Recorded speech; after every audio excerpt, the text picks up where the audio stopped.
My bridesmaid humiliated me at my reception with a vulgar lie. Her boyfriend dumped her after 3 weeks and she doesn't know why. I saved myself for marriage because it was important to me. I grew up in a faith that valued waiting, and even when I questioned other parts of my upbringing, that value stayed with me. My husband Theo knew from our first serious conversation that I was a virgin and intended to stay that way until my wedding night. He respected that completely. He never pressured me or made me feel strange about my choice. He said he loved me for who I was, and my values were part of that. We dated for 3 years before he proposed. Our wedding was planned for 18 months after that. I wanted everything to be perfect because I'd been dreaming about this day since I was a little girl. I chose every detail carefully. The venue was a garden estate with white roses everywhere. The colors were ivory and soft gold. The food was elegant and the music was tasteful. I wanted my wedding to reflect who I was as a person. Classy, thoughtful, intentional. I asked my childhood friend Gemma to be one of my bridesmaids. We'd known each other since kindergarten, and even though we'd grown apart over the years, I thought including her would honor our history. Gemma had become a different person in adulthood. She partied constantly and made crude jokes and dated a new guy every few weeks. I didn't judge her lifestyle, but we didn't have much in common anymore. Still, I thought she could set that aside for one day to support me. I was wrong. The ceremony was beautiful. Theo cried when he saw me walk down the aisle. We exchanged vows we wrote ourselves, and my grandmother's ring went on my finger. Everything was exactly as I'd imagined. Then the reception started, and Gemma decided to make it about herself. I didn't know about the cake until it was too late. Gemma had arranged for a secondary cake to be brought out during the dessert hour. She told the catering staff it was a surprise from the bridal party. Nobody thought to check with me because bridesmaids do surprises sometimes. The cake was shaped like a male body part. Explicitly. Vulgarly. Unmistakably. It was also dark chocolate, which became relevant when Gemma grabbed the microphone and announced the surprise to the entire reception. She wheeled out the cake herself and said this was her special gift to the bride. Then she said the words, "I will never forget." She said big and black, just like how she likes it. She laughed like it was the funniest thing anyone had ever said. A few people laughed uncomfortably. Most people stared in horror. My grandmother clutched her chest. Theo's parents looked at me with confusion. My mother started crying. My new husband looked at me trying to understand what was happening. I stood there in my white dress watching everything I'd planned fall apart because my bridesmaid decided to humiliate me with a lie. I had never been with anyone. Ever. Gemma knew this because I'd told her years ago during a conversation about our different choices. She knew I was waiting for marriage. She knew that cake and that comment were complete fabrications designed to shock my family and embarrass me in front of everyone I loved. She did it anyway because she thought it was funny. I didn't cry. I didn't scream. I walked over to Gemma and told her to leave. She laughed and said I needed to relax. She said it was just a joke and everyone knew bachelorette parties had stuff like this. I told her this wasn't a bachelorette party. This was my wedding reception with my grandparents and my husband's conservative family and my church community. She rolled her eyes and said I was always too uptight. I told her again to leave. She finally seemed to realize I was serious. She grabbed her purse and walked out, muttering about how I couldn't take a joke. The catering staff removed the cake immediately. Theo's brother made an announcement that there was a misunderstanding and the reception would continue. People tried to move on, but the damage was done. I spent the rest of my wedding night answering questions and explaining to relatives that Gemma's comment was a lie. My grandmother asked me directly if I'd been living a double life. My father-in-law looked uncomfortable around me for the rest of the evening. My mother kept apologizing like it was somehow her fault for letting Gemma be in the wedding. Theo held my hand the entire time and told everyone who would listen that I was exactly who I'd always said I was. He defended me constantly, but it didn't erase what happened. We left for our honeymoon 2 days later. I tried to forget about Gemma and focus on starting my marriage, but every time I closed my eyes, I saw that cake and heard those words. She had taken something sacred from me. Not my virginity, because that was still mine to give to my husband, but my wedding day. 2 months after the honeymoon, I got a call from Gemma's sister asking why I'd done that to her. I had no idea what she was talking about until she sent me the screenshots. Apparently, someone had been very busy making sure every single person in Gemma's life knew exactly what kind of friend she really was, and they all thought it was me. The screenshots filled my phone screen with message after message. Each one showed Gemma's face next to that horrible cake. The image shared across platforms I didn't even know existed. Someone had posted to her company's internal feedback portal with photos from the reception. Another anonymous account sent detailed descriptions to her apartment building's community board. A third contacted her extended family through Facebook, tagging aunts and uncles and cousins in posts that described exactly what she'd done at my wedding. The messages were identical in their factual tone, listing the date, the location, the words she'd said into that microphone. No exaggeration, no emotion, just the plain truth repeated over and over to everyone who knew her. I scrolled through dozens of screenshots showing different platforms, different anonymous usernames, all created within the same week. Whoever did this had planned it carefully, methodically destroying every part of Gemma's life with surgical precision.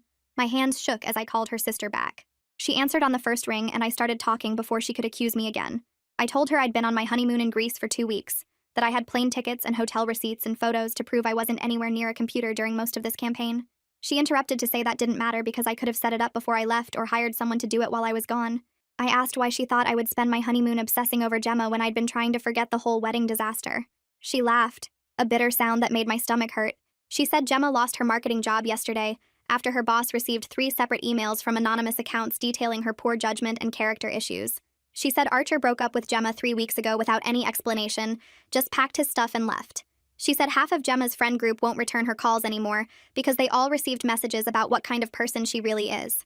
Before I could respond, she hung up. I found Theo in our bedroom folding laundry like nothing was wrong. I showed him the screenshots without saying anything. He took my phone and sat on the edge of our bed, scrolling through each image with his face completely still. I watched his expression change from confusion to understanding to something I couldn't identify. When he finally looked up at me, his eyes were cold in a way I'd never seen before. I asked him directly if he knew anything about this revenge campaign. He handed my phone back and told me he didn't do it, but he wasn't sorry it happened either. The flatness in his voice scared me more than anger would have.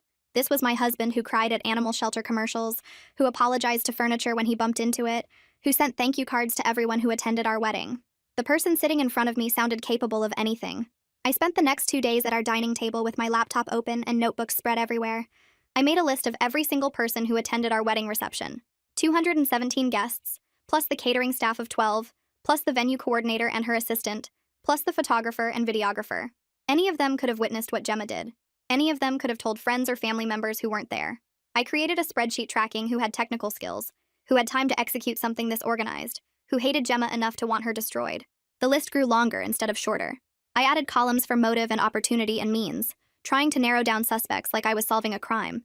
But the systematic nature of the campaign suggested someone with real technical knowledge, someone who knew how to create anonymous accounts and use VPN services and coordinate across multiple platforms.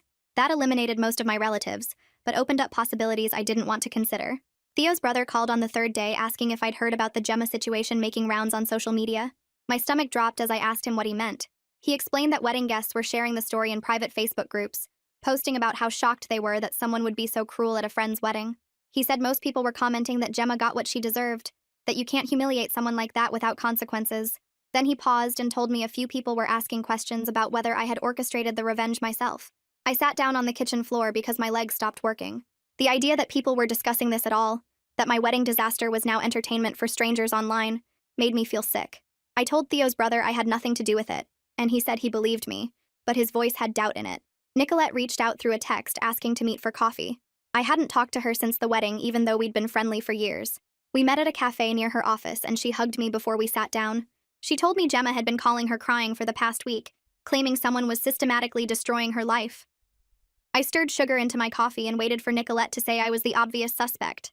Instead, she described how Gemma lost her job at a marketing firm after her boss received detailed emails about her judgment and character issues. She said Archer broke up with Gemma 3 weeks ago without any explanation, just told her it wasn't working, and moved out.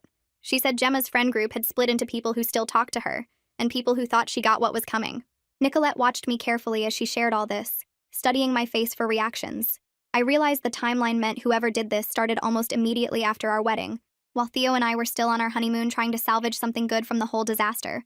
The anonymous email arrived that evening with no subject line and no text in the body, just an attachment labeled Timeline, PDF. I almost deleted it as spam, but something made me click.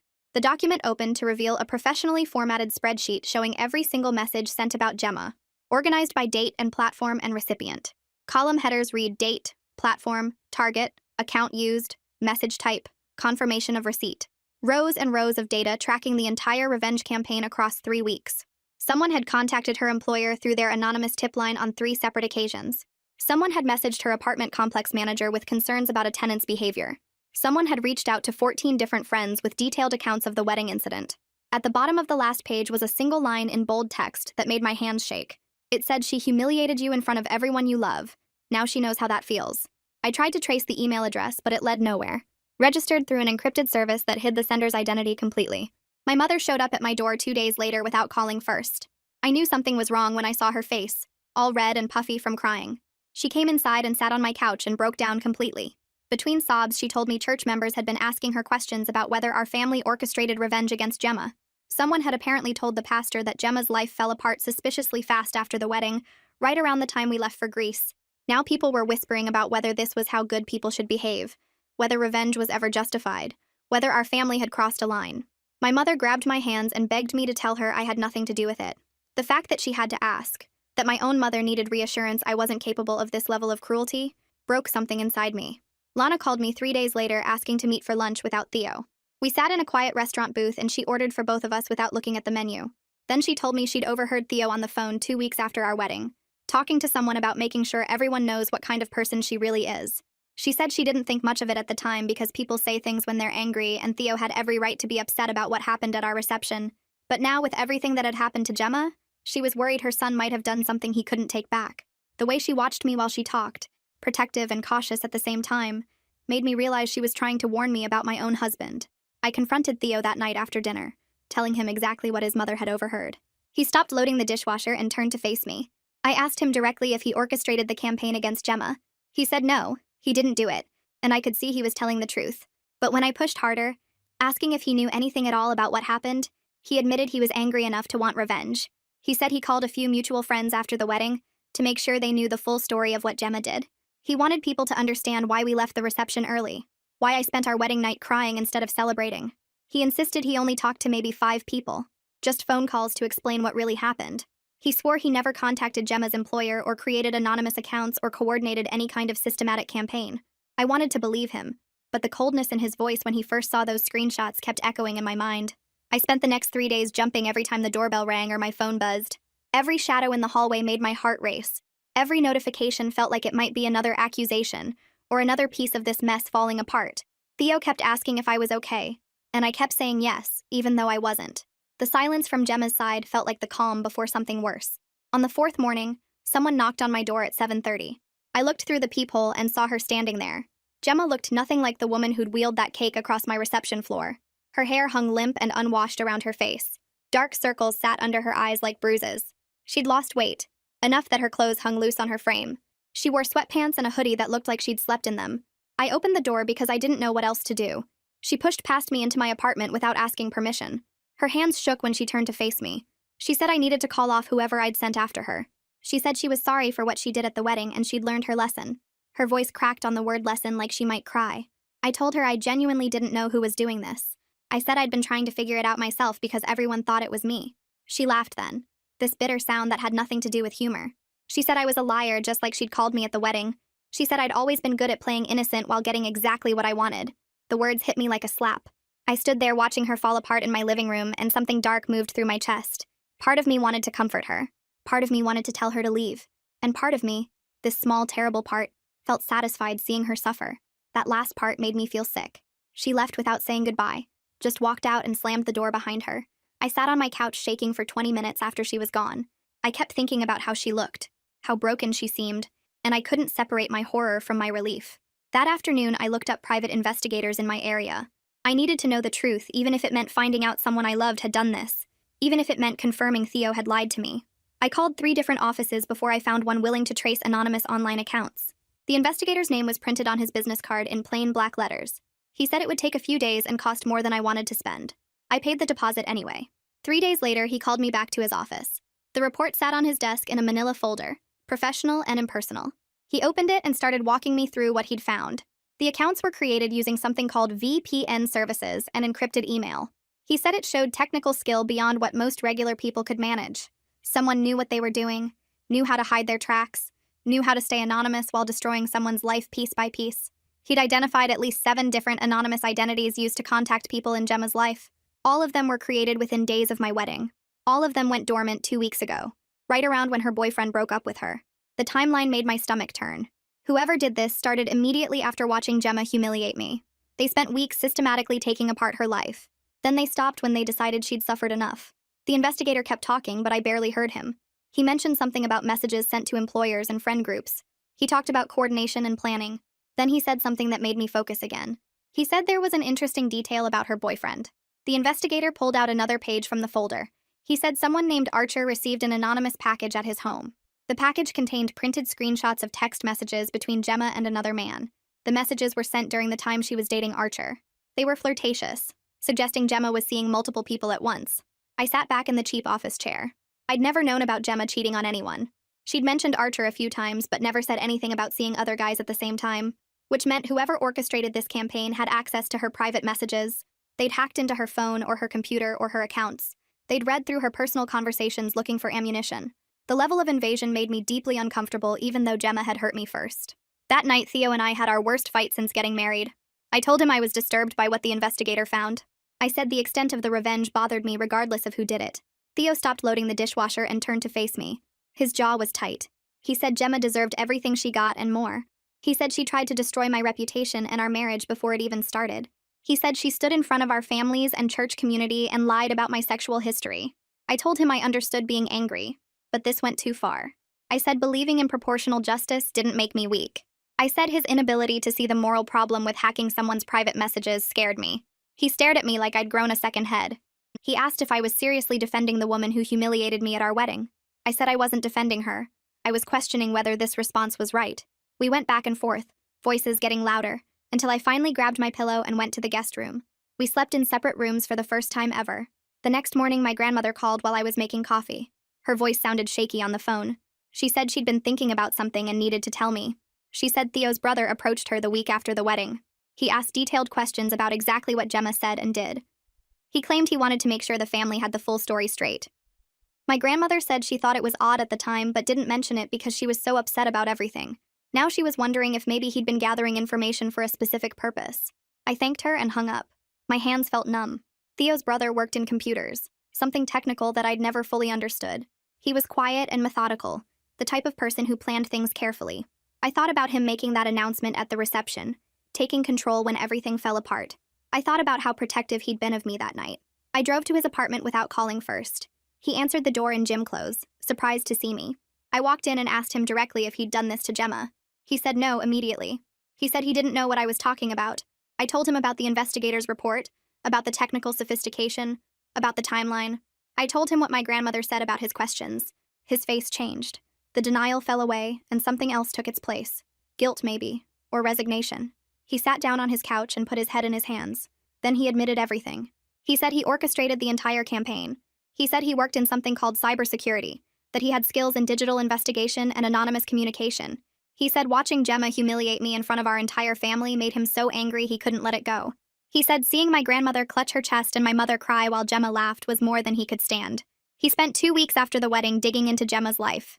He found her vulnerabilities, her secrets, her weak points. Then he systematically exposed her to everyone who mattered to her. He looked up at me with red eyes and said he did it for me, for our family. He showed me everything on his laptop. The full scope of what he'd done spread across multiple documents and folders. He'd hacked Gemma's social media accounts to find the cheating texts with Archer. He'd created multiple anonymous identities to contact her employer with reports about her judgment and character. He'd sent detailed accounts of the wedding incident to her friend groups, making sure everyone knew what kind of person she was. He'd even contacted her apartment complex suggesting she might be unstable, planting seeds of doubt everywhere. He said he stopped when Archer broke up with her because he felt that was enough damage. He said it so casually, like ruining someone's entire life was just a task he'd completed. The way he described it made me feel sick. I told him he had no right to do this in my name. I said he turned me into someone I wasn't. I said he violated another person's privacy in ways that might be illegal. He looked at me with this intensity in his eyes. He said Gemma violated my dignity first. He said she lied about my sexual history in front of my conservative family and church community. He said she could have damaged my marriage and reputation permanently. Then he asked if I was really going to pretend I wasn't relieved that she faced consequences. I wanted to deny it completely. I wanted to say I felt nothing but horror, but I couldn't. Some part of me was relieved and I hated myself for it. I spent the next 4 days thinking about what to do. I barely slept. Theo kept trying to talk to me, but I couldn't look at him without thinking about his brother. I thought about calling the police. I thought about what charges might apply, whether hacking and harassment could be proven. I thought about Gemma and whether she deserved this level of destruction despite what she'd done to me. Finally, I called Theo's brother and told him my decision. I said I wasn't going to report him to the police, but I said he needed to confess to Gemma in writing and face whatever consequences she chose. I also told him I couldn't have a relationship with him anymore.